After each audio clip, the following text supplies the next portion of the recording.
Architect of modern India, आधुनिक भारत के शिल्पकार, उनको सर्वप्रथम मैं शत शत नमन करता हूं।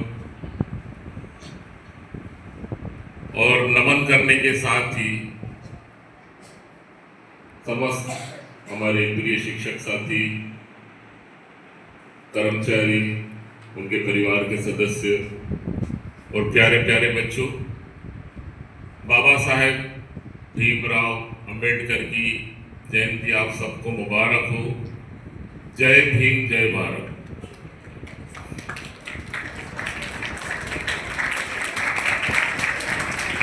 हमारे पूर्व वक्ताओं ने बाबा साहेब की जीवनी पर पर्याप्त मात्रा में प्रकाश डाला और आपको बताया कि किस प्रकार से उन्होंने अपने जीवन में संघर्ष किया। आप लोग अधिकतर फेसबुक, इंस्टाग्राम, थ्रेड जैसी ऐप्स के विद्यार्थी हैं, तो आपको पहले एक रील की दुनिया में ले चलते हैं कि पहली रील आप सोचिए कि एक छोटा बालक जो 6 वर्ष का है, पानी के लिए तरस रहा है, क्लास के अंदर उसको पानी नहीं दिया जा रहा है, अपनी खुद के टाटपट्टी लेकर आना है और वहां पर बैठना है जहां जूते चप्पल इकट्ठे होते हैं, वहां दूर। भोजन करने के लिए जब उसको कोई उसका साथी उसका साथ नहीं देता है, तो दीवार की ओर मुंह करके वो खाना खाता है। सेकेंड रील मैं आपको दिखाता हूं कि वही छोटा बालक संघर्ष करके पढ़ता हुआ आगे बढ़ता है और उनको क्लास 10वीं में उनके शिक्षक अर्जुन कैलुस्कर एक पुस्तक देते हैं, बुद्ध एवं उसका धम्मा। नोट धर्म, बहुत सारे लोगों को क्लियर नहीं है धर्म और धम्म क्या है। धम्म यानी रास्ता, बुद्ध द्वारा दिखाया, महात्मा बुद्ध द्वारा दिखाया गया रास्ता, क्योंकि पूरे यूनिवर्स के पहले महान वैज्ञानिक गौतम बुद्ध है, लेकिन उनको भी हम लोगों ने अवतारी पुरुष बना दिया, भगवान बना दिया।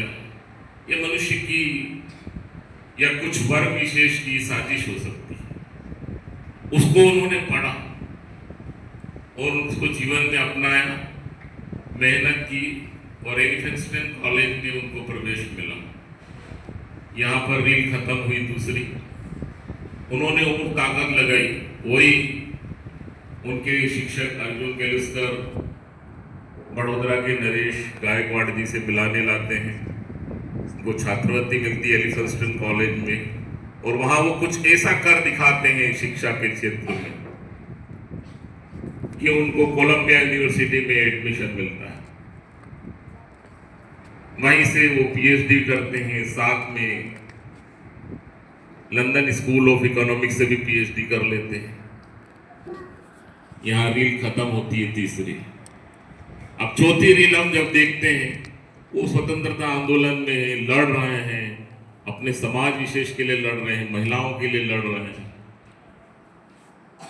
लेकिन उनको कोई भी तवज्जो नहीं दे रहा है, लेकिन वो अपनी बात पर अड़े हुए हैं, कह रहे हैं। रील खत्म। अगली रील पर जब हम आते हैं, कोई संविधान बनाने वाला नहीं है, महात्मा गांधी जी बनता है। क्यों? हमारे देश में डॉक्टर अंबेडकर है, उनको काम दिया जाता है। 299 सदस्य हैं, ड्राफ्टिंग कमेटी के चेयरमैन बना दिए जाते हैं। एक बहुत ही कठिन कार्य, लेकिन वो उस कठिन कार्य को भी कर गुजरते हैं और विश्व का सबसे लंबा लिखित संविधान 395 अनुसूची और 8 अनुसूची के साथ इसको भारत देश को, भारत गणराज्य को प्रस्तुत कर। रील खत्म। ये था उसका क्लाइमेक्स एंटिक। आप में से बहुत सारे ऐसे बच्चे हैं जो ऐसी पृष्ठभूमि से आते हैं जिनको कभी पढ़ने का अवसर नहीं मिला, लेकिन उन्होंने पढ़ाई की, अपने आप को साबित किया। लेकिन क्या वो वाकई अपने आप को साबित करने का प्रयास कर रहे हैं? अभी पिछले दिनों हम लोगों ने 5 अप्रैल को एक बहुत बढ़िया प्रोग्राम किया था मोटिवेशनल स्पीकर के थ्रू। उद्देश्य क्या था हमारा कि आप ज्यादा से ज्यादा अपने एजुकेशन पर फोकस करो। वो डॉक्टर भीमराव अंबेडकर जिन्होंने अपनी आत्मकथा लिखी है, मैं जानता हूं कि बहुतों ने उनकी आत्मकथा ही नहीं पढ़ी है। उनमें 4 अध्यायों में उन्होंने अपनी बात कही है कई जगह। वो छोटा सा 6 वर्ष का बालक, उस समय उस समाज विशेष के लोगों को पढ़ने का अधिकार नहीं हुआ करता था, तो उसकी मां ने उसको समझाया, क्योंकि उसको स्कूल में एडमिशन मिलने जा रहा था। और क्यों मिलने जा रहा था? क्योंकि उनके पिताजी सूबेदार थे। सूबेदार जो है सेना में आर्म्ड कमीशन, जो कमीशन वाला पद माना जाता है, तो उस कारण उनको एडमिशन तो मिला कम से कम।